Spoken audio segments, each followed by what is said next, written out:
हमारा अगला टॉपिक है मोलैरिटी, मोलरता। One of the important topic of chemistry, बहुत जगह यूज होता है। देखिए इसकी डिफिनीशन इसके यूनिट से, मात्रक से ही आप इसकी डिफिनीशन भी बना सकते हैं। इसका मात्रक होता है मोल प्रति लीटर। मैं थोड़ा सा ये सब हटा देता हूँ और हमको निकालना है मोलरता। यहाँ पे लिख देते मोलरता, ऊपर विलेय होना है, नीचे विलियन होना है। डिफिनीशन हमको बनानी है मोल प्रति लीटर। तो ऊपर विलेय है तो ऊपर रखने विलेय के मोल, नीचे विलियन है तो रखना है विलियन का आयतन, वो भी किस में, लीटर में। जो भी निकल के आएगा उसको हम कह देते हैं मोलरता। डिफिनीशन है 1 लीटर विलियन में उपस्थित विलेय के मोलों की संख्या को मोलरता कहते हैं। डिफिनीशन सुनिए, 1 लीटर विलियन में उपस्थित, गर्मी बहुत है भैया, अब आगे की कहानी खतरनाक है, तो आइए फिर चालू करते हैं। डिफिनीशन आप लोग बताइए, मोलरता की डिफिनीशन क्या होगी? 1 लीटर विलियन में उपस्थित विलेय के मोलों की संख्या को हम लोग कहते हैं मोलरता। इसकी यूनिट है मोल प्रति लीटर, नीचे विलियन, ऊपर विलेय, मोल। अब मैं मोल पे क्लास तो नहीं ले सकता हूँ, पर मैं सूत्र जरूर लिख देता हूँ सवाल लगाने के लिए, क्योंकि आगे बढ़ना है तो सवाल तो हम करेंगे ही करेंगे। मोलों की संख्या का एक सूत्र होता है, ये एकदम रट डालिए यार। केमिस्ट्री का सबसे पहला lesson class 11th, class 9th में आप मोलों की संख्या निकालना सीखते हो। द्रव्यमान बटे मोलर द्रव्यमान, और द्रव्यमान रखना होता है ग्राम में, और इसी को हम कहते हैं मोलों की संख्या, नंबर ऑफ मोल्स। मोल का कोई ज़्यादा मतलब नहीं होता। मोलों की संख्या का मतलब है कि एक मोल का मतलब बता दूं मैं, मोल वह संख्या है जिसमें किसी भी चीज के इतने अणु, परमाणु, आयन जो भी उपस्थित हो मोल कह देंगे। जैसे मैंने कहा मेरे पास 1 मोल पेन है, तो कितने पेन है, इतने पेन है। और ये निकालने का तरीका क्या है, द्रव्यमान बटे मोलर द्रव्यमान। वो हम लोग निकालेंगे, हल करेंगे, आगे देखेंगे, पर आपको ये आना चाहिए। हम लोग पढ़ रहे हैं मोलरता। अच्छा, सवाल करने से पहले 2-3 बातें और सीख लीजिए बच्चों। मोलर विलियन का मतलब क्या है? देखिए ये वर्ड भी कई जगह मिलता है, मोलर विलियन। 1m, ऐसा विलियन जिसकी मोलरता 1 हो उसको कहते हैं मोलर विलियन। आसान एकदम, ऐसा विलियन जिसकी मोलरता 1 हो उसको कहते हैं मोलर विलियन। क्लियर है? क्लियर है? 100% क्लियर है? आगे बढ़ें, आगे बढ़ें, आगे बढ़ें। मोलैरिटी हम लोग पढ़ रहे हैं। डिफिनीशन ये है, 1 लीटर विलियन में उपस्थित विलेय के मोलों की संख्या। यूनिट पता है तो डिफिनीशन पता है, फॉर्मूला पता है। यहीं पर कभी कभी आ जाता है डेसी मोलर, लिखा होता सवाल में एक डेसी मोलर विलियन है। आगे हमको सवाल हल करना होगा। कहीं कहीं पे लिखा होता है सेंटीमोलर, मिलीमोलर, किलोमोलर। किलोमोलर तो नहीं आता पर हम लिख देते हैं मिलीमोलर, किलोमोलर। इन सब का मतलब क्या कोई बताएगा? आपको क्लियर है तो ठीक है, नहीं क्लियर है तो सुन लीजिए, बहुत आसान है। अच्छा, मैं सेंटी वाला बताता हूँ। 1 सेंटीमीटर में कितने मीटर? ये बता दिया तो आपने आंसर दे दिया। 1 सेंटीमीटर में कितने मीटर? 100 ना बोल दीजिएगा, 1/100 मीटर होता है। 1 मीटर इक्वल टू 100 सेंटीमीटर, तो 1 सेंटीमीटर इक्वल टू 1/100 मीटर। तो बस जहाँ सेंटी दिख जाए ना, तो सेंटी का मतलब है 1/100m। ऐसा विलियन जिसकी मोलरता 1/100 है उसको हम कहते हैं सेंटीमोलर विलियन, या यूँ कह दें 0.01m। जिसकी मोलरता 0.01m है उसको हम कहेंगे सेंटीमोलर। अब डेसीमोलर बताना है। 1 डेसीमीटर में कितने मीटर? 1/10 मीटर। यार वो हायरार्की याद रखिए, मिली, सेंटी, डेसी, डेका, हेक्टर ना, उसी से है सब हो रहा है। डेसी का मतलब होता है 1/10। 1 डेसीमीटर इक्वल टू 1/10 मीटर, या 1 मीटर इक्वल टू 10 डेसीमीटर, ऐसा होता है। तो ये हो जाएगा बच्चों m/10 या 0.1m, जिसकी मोलरता 0.1 हो या 1/10 हो, डेसी। मिली का मतलब क्या होता है? मिलीग्राम, 1/1000। मिली का मतलब होता है 1/1000। 1 मिलीमीटर में कितने मीटर? 1 मिलीमीटर में कितने मीटर? अरे 1/1000 मीटर भाई, 1 मीटर में 1000 मिलीमीटर होता है। समझिए कहानी। तो मिलीमोलर क्या हो जाएगा? 1/1000 m। ऐसा विलयन जिसकी मोलरता कितनी हो? 1/1000 m हो। इसको हम लिख देते हैं 0.001। जिसकी मोलरता इतनी होगी उसको मिलीमोलर। किलो, 1 किलोमीटर में कितने मीटर? 1000। अब होगा 1000 m। ऐसा विलयन जिसकी मोलरता 1000 मोल प्रति लीटर हो उसको हम कहेंगे किलो मोलर। ऐसे सब बना सकते हैं। डेका, डेका का मतलब होता है 10। हेक्टो, हेक्टो का मतलब 100। किलो का मतलब 1000। सेंटी का मतलब 1/100। डेसी का मतलब 1/10। मिली का मतलब 1/1000। पूरा क्लियर रखो भाई, पूरा क्लियर रखो, तभी तो मज़ा आएगी, तभी तो पढ़ने में मज़ा जागेगा, इंटरेस्ट जागेगा। छोटी छोटी बातें आप क्लियर रखिए, सवाल मैं करा दूंगा। सवाल ऐसे कि तूफान।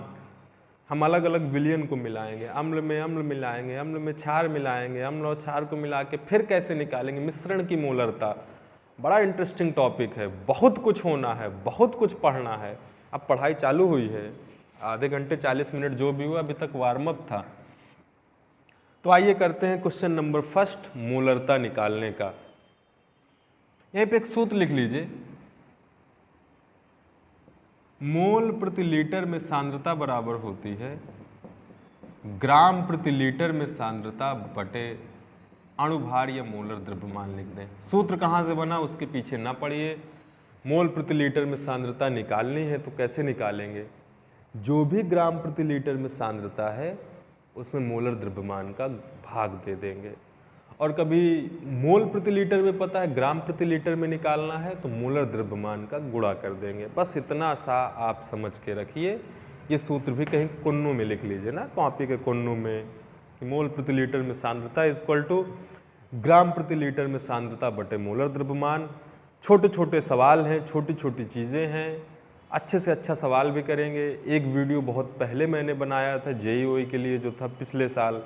एक बार अभी हम सिर्फ सीख रहे हैं, मज़ा आएगी ना। अब किसी अन्य वीडियो में बहुत मज़ा आएगी, इसमें भी हम बहुत कुछ कवर करेंगे। इसमें छोड़ूंगा कुछ नहीं, इसमें कुछ नहीं छोड़ूंगा, इसमें सब कुछ कंप्लीट होना है। हर तरीके के सूत्र, हर तरीके के फॉर्मूले। अभी मिश्रण की मोलरता पढ़ेंगे, उसको पढ़ने से पहले 2 सवाल कर ले। आइए हमारे सामने है क्वेश्चन नंबर फर्स्ट। ये हटा देते हैं, सूत्र याद रखिएगा। मोलों की संख्या कैसे निकालनी है ये भी याद रखिएगा। क्वेश्चन है, सरल से स्टार्ट करें। 20 ग्राम CaCO3 को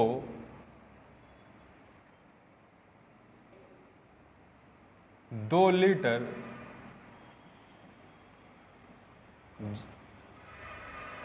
को जल में घोलकर, सवाल करेक्ट लिख लेना,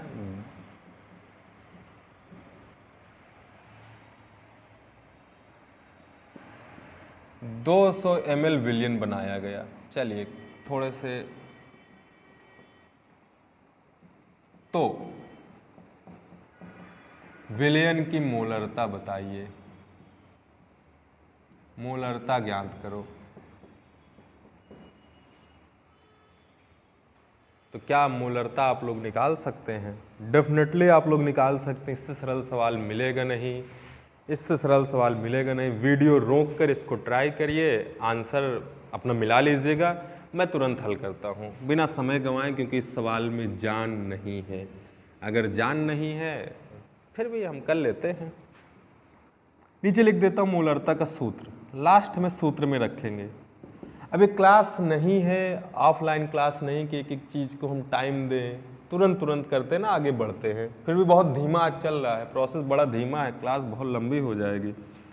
मोलरता का सूत्र है मोलों की संख्या विलेय के, विलेय ना भी लिखें तो विलेय के मोलों की संख्या बटे विलयन का आयतन लीटर में।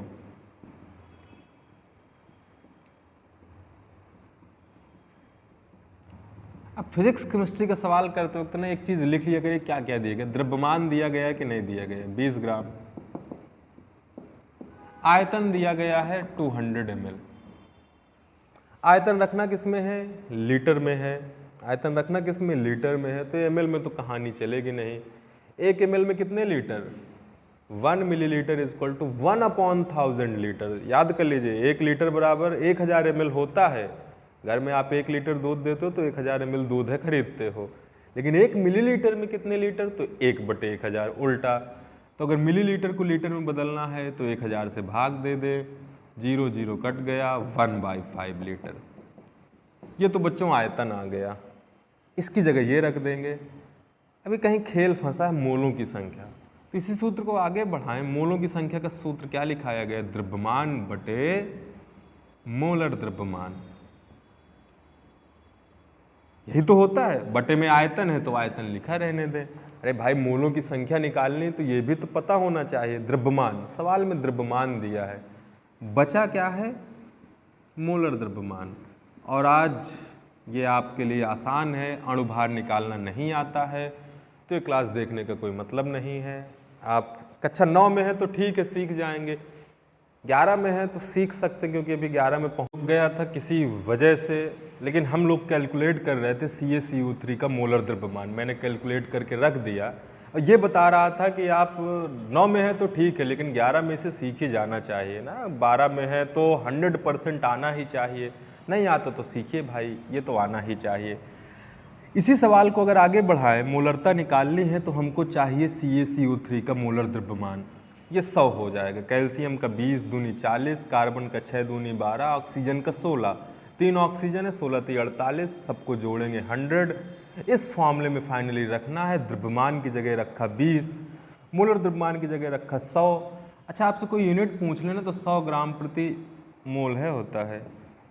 मतलब 1 मोल का द्रव्यमान 100 ग्राम है, ये है, निकलता है। अणुभार हम सीधा सीधा बोल देते कि अणुभार निकाल लीजिए, तो ये है 100 रख दें।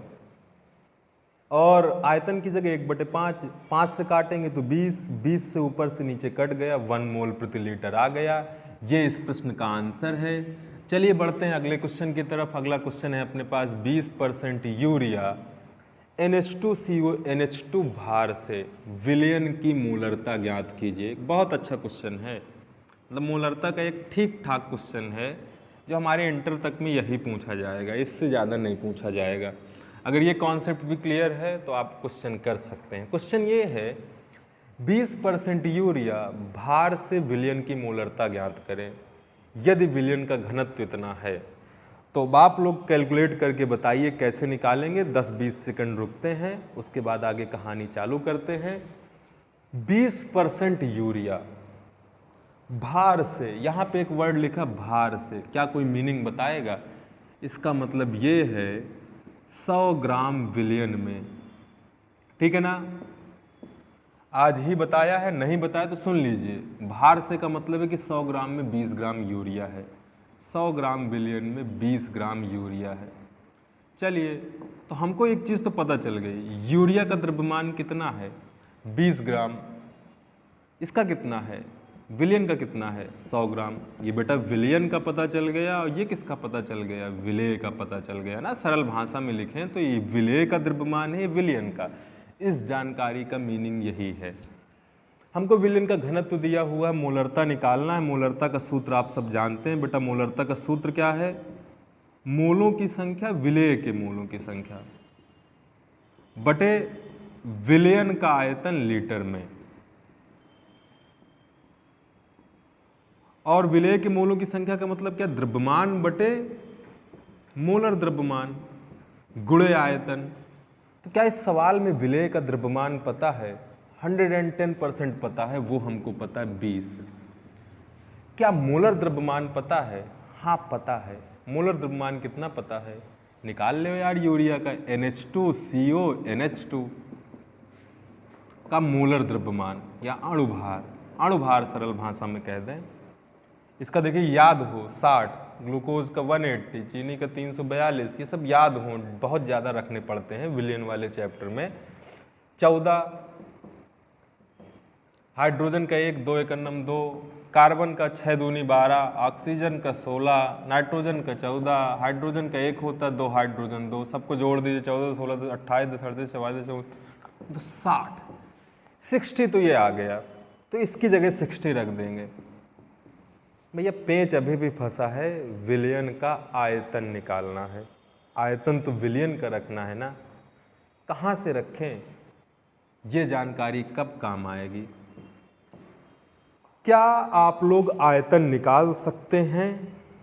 देखिए विलियन का क्या द्रव्यमान पता है? हाँ 100। क्या विलियन का घनत्व तो पता है? हाँ। कोई सूत्र आपने पढ़ा है? द्रव्यमान बराबर आयतन गुणे घनत्व। क्या पढ़ा है कि नहीं पढ़ा? 100% पढ़ा होगा। आयतन बराबर क्या हो जाएगा? द्रव्यमान बटे घनत्व। तो घनत्व की जगह क्या रख देंगे? 2। द्रव्यमान की जगह क्या रखेंगे? 99% यहाँ पे लड़के गलती कर देते हैं। सुन लीजिएगा मेरी बात, यहाँ पे लोग गलती कर देते हैं। द्रव्यमान की जगह 20 नहीं रखेंगे, 100 रखेंगे, क्योंकि आयतन किसका चाहिए? विलियन का। द्रव्यमान भी किसका रखेंगे? विलियन का। घनत्व भी किसका रखेंगे? विलियन का। जो द्रव्यमान रखा जाएगा, नोट करिए बेटा, ये नोट करने वाला पॉइंट है, याद रखने वाला पॉइंट है। जो द्रव्यमान रखा जाएगा वो भी विलियन का रखा जाएगा। विलियन का द्रव्यमान है अपना 100, हमने 100 रखा, घनत्व है 2, 100/50। लेकिन ध्यान दीजिए दूसरी इंपॉर्टेंट करने की बात, 50 ml आएगा, क्योंकि द्रव्यमान किस में रखा? विलियन का, ग्राम में। घनत्व किस में दिया? ग्राम प्रति ml में। तो जो वैल्यू आएगी वो किस में आएगी? ml में। पर मोलरता के सूत्र में जो आयतन रखना वो लीटर में रखना है। दूसरी गलती बच्चे यहाँ करते हैं, द्रव्यमान विलियन का रखना क्योंकि आयतन विलियन का चाहिए, लेकिन वो भी किस में रखना है? लीटर में। ये किस में आया? ml में।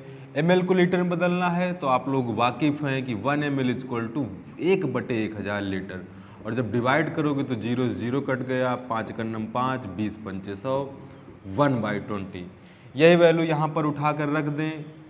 द्रव्यमान, मोलर द्रव्यमान, आयतन। आयतन अपना 1/20 लीटर है। जैसे ही हम ये वैल्यू रखेंगे तो 20 × 60, 3 से इसमें भाग देंगे, 6.66666, इसको ये लिख सकते हैं 6.67 मोल प्रति लीटर। ये रहा क्वेश्चन का सॉल्यूशन। एक बहुत ही अच्छा क्वेश्चन खत्म होने वाला है। अब हम पढ़ेंगे तनुता समीकरण, डाइल्यूशन इक्वेशन। आखिरकार तनुता का मतलब क्या होगा? कोई बता सकता है तनुता? एक एग्जाम्पल दूं मैं, घर में हमें नमक चीनी पीना है, पानी और चीनी का विलयन बनाना है। अब चीनी ज़्यादा हो गई, चीनी को कम कैसे करें? तो उसमें हम क्या कर सकते हैं? विलायक मिला दें। विलायक मतलब पानी मिलाते जाएं, मिलाते जाएं, मिलाते जाएं, हमें अपने आप चीनी की कंसंट्रेशन कम लगने लगेगी, या हम कह सकते हैं कि विलयन तनु बन गया। तो क्या तनु करने पर मोलरता बदलती होगी? डेफिनेटली बदलती है। लेकिन कैसे हम निकाल सकते हैं कि पहले यदि ये मोलरता रही हो, तनुकरण के पश्चात मोलरता क्या होगी? तो एक बहुत छोटा सा समीकरण है जिसको हम नाम देते हैं तनुता समीकरण। हेडिंग डाल सकते हैं डाइल्यूशन इक्वेशन। ये कहाँ से आया वो भी आसान है कि भाई चीनी जितनी पहले थी उतनी बाद में भी रहेगी, तो नंबर ऑफ मोल्स बराबर कर देंगे और जो निकल के आएगा वो निकल के आएगा M1V1 = M2V2। M1 का मतलब है कि पहले की मोलरता, V1 का मतलब पहले आयतन, M2 का मतलब बाद में मोलरता, B2 का मतलब बाद में आयतन। जैसे कि कोई हमारा विलयन है, उसमें उसकी मोलरता M1V1 है, आपने बाहर से कुछ मिला दिया तनुकरण करने के लिए, अब विलयन बड़ा हो गया, इसकी मोलरता भी बदल गई, आयतन भी बदल गया, और दोनों के बीच संबंध निकाला जाए तो संबंध निकल के आता है M1V1 = M2V2। अब यहीं पर एक क्वेश्चन कर लेते हैं आगे बढ़ने से पहले, मिश्रण की मोलरता निकालने से पहले। क्वेश्चन है 200 ml HCl, इसका मतलब एक विलयन है जिसकी मोलरता 2 है, उसका आयतन 200 ml है, में कितना पानी मिलाया जाए? अगर मान लें कि पानी, इसको जल में घोला गया है, कि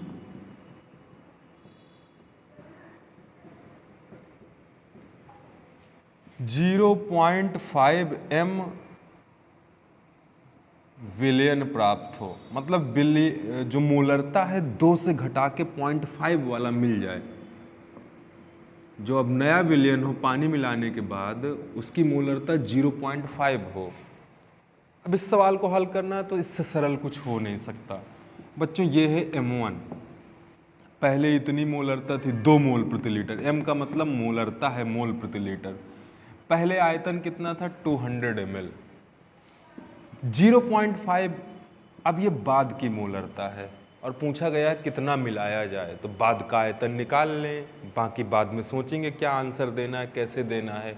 और हमारे पास एक ही सूत्र लिखा हुआ है, M1V1 बराबर M2V2, जब भी ऐसा कोई केस है M1 की जगह 2, V1 की जगह 200, M2 की जगह 0.5, V2 की जगह कैलकुलेट कर लीजिए 200 × 2 400, ये कहाँ पे आ जाएगा डिवाइड में, पॉइंट से पॉइंट कैंसल, 5 × 8 40, 800 ml।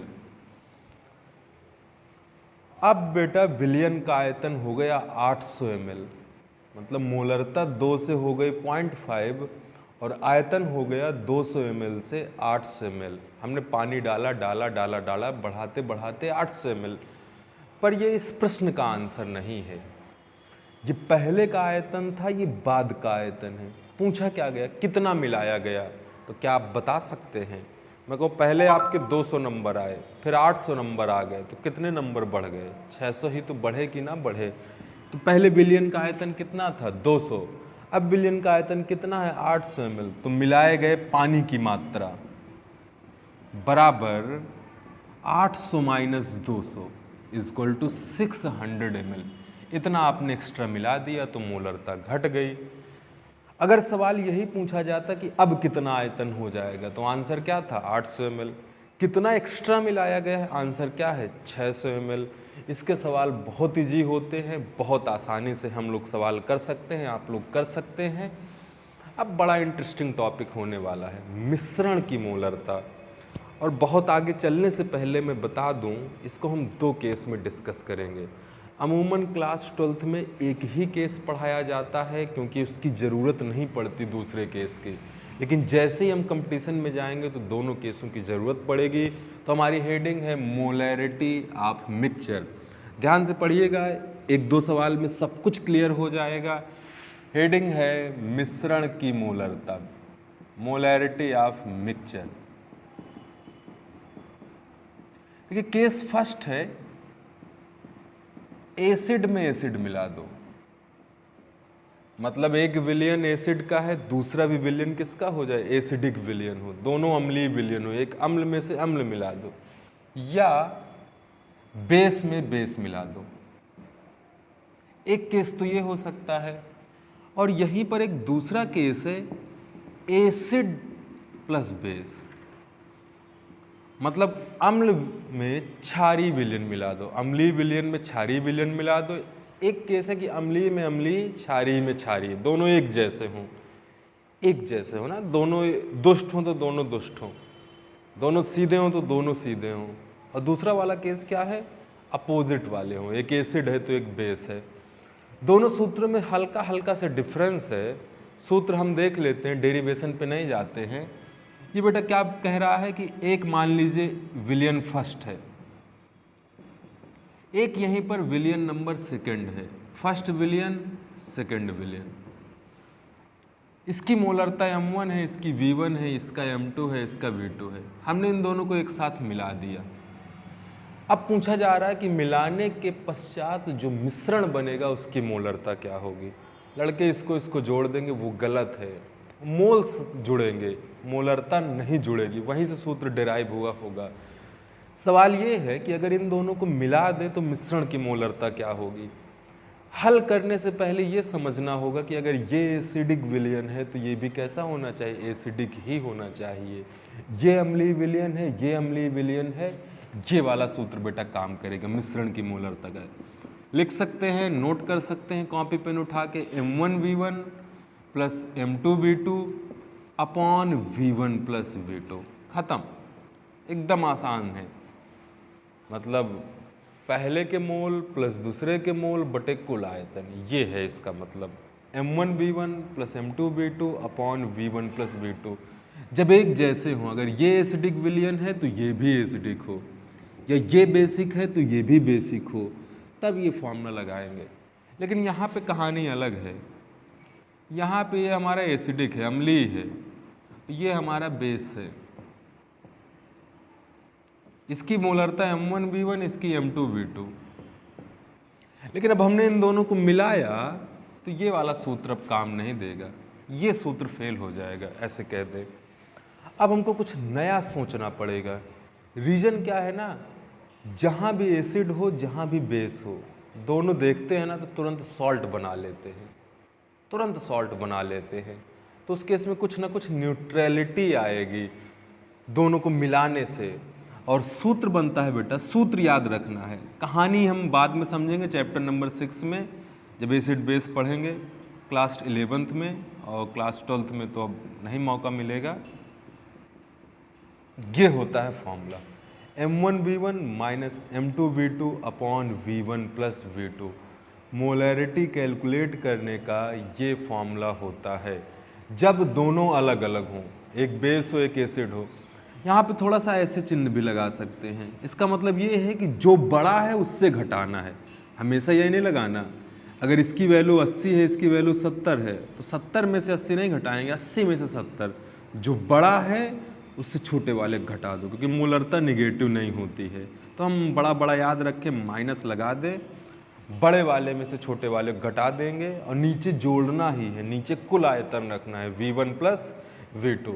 आइए इस पे बेस्ड एक क्वेश्चन करते हैं, तो बहुत आसानी से क्लियर हो जाएगा कि मैं क्या कह रहा हूँ, कैसे कह रहा हूँ, क्या आप लोग कर सकते हैं कि नहीं। तो क्वेश्चन है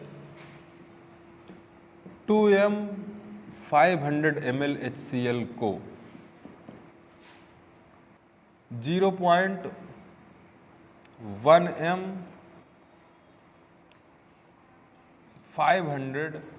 m HNO3 के साथ मिलाने पर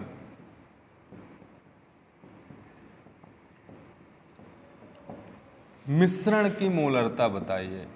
देखिए एकदम आसान सा क्वेश्चन आपके सामने लिख दिया कि बच्चा भी कर सकता है। इसको लिख लेते हैं सरल भाषा में M1, इसको लिख लेते हैं V1, इसको लिख देते हैं M2, इसको लिख देते हैं V2। ये पहले विलयन की मोलरता, पहले विलयन का आयतन, ये पहले विलयन की दूसरे विलयन की मोलरता, दोनों की आयतन। अब हमने दोनों को मिलाकर एक कर दिया।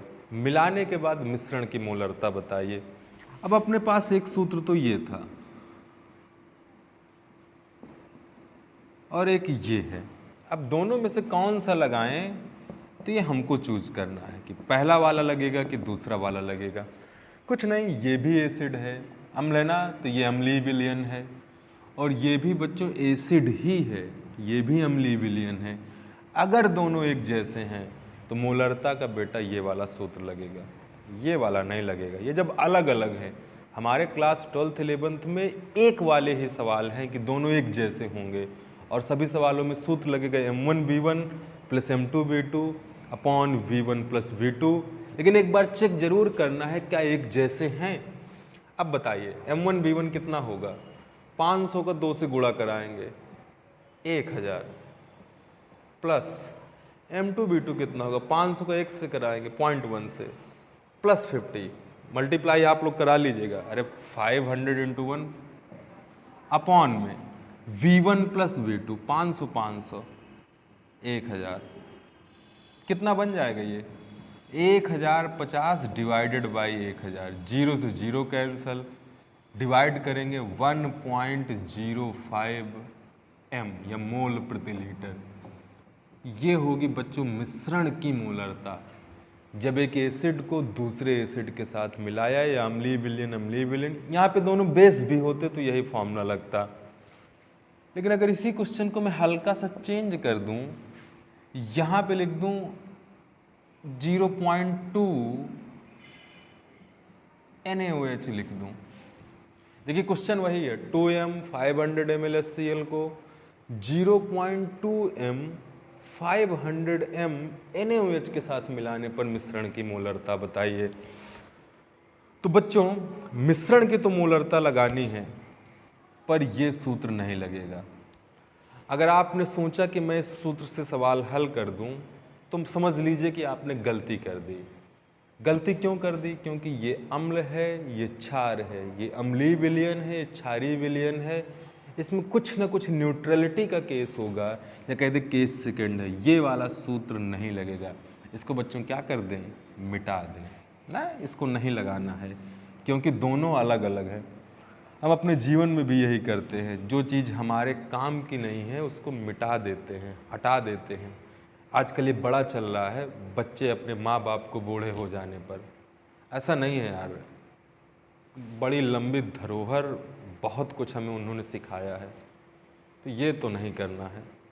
कुछ भी करना है पर ये नहीं करना है। ये तो एक सवाल था, हटा दिया ऐसे ही, वो तो अपने दिमाग में रखना है ना उसे भी। ये है कि दोनों अलग अलग हैं, तो इस तरीके का फॉर्मूला लगेगा। M1 ये है, V1 ये है, M2 ये है, V2 ये। मैं यहीं पे हल कर देता हूँ ऊपर। ये M1 V1 500 × 2 1000, 502 कितना आएगा? 500 दूनी 1000, लेकिन एक अंक पहले दशमलव लगेगा, तो ये बनेगा भैया 100। माइनस लगेगा इस बार क्योंकि अलग अलग है। V1 + V2 1000, 900 बटे 1000, 0 0 0 0, 9 में 10 से डिवाइड करोगे तो 0.9 मोल प्रति लीटर। अब इस मिक्सचर की जो मोलरिटी होगी ना, वो होगी 0.9 मोल प्रति लीटर। और मिश्रण ये भी बता दूं एसिडिक होगा, क्योंकि ये ज़्यादा है ये कम है। मिश्रण अभी भी एसिडिक होगा। और ये है मिश्रण की मोलरता। तो मोलरता का टॉपिक हो गया है ख़त्म।